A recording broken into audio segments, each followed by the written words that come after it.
তসলিমা নাসরিনের একটি কবিতা, হিসেব।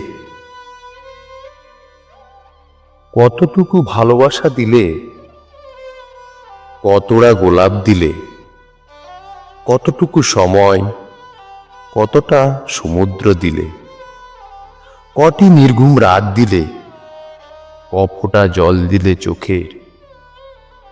সব যেদিন ভীষণ আবেগে শোনাচ্ছিল আমাকে, বোঝাতে চাইছিলে আমাকে খুব ভালোবাসো। আমি বুঝে নিলাম তুমি আমাকে এখন আর একটুও ভালোবাসো না। ভালোবাসা ফুরলেই মানুষ হিসেব কষতে বসে, তুমিও বসেছ। ভালোবাসা ততদিনই ভালোবাসা যতদিন এটি অন্ধ থাকে, বধির থাকে, যতদিন এটি বেহিসেবি থাকে।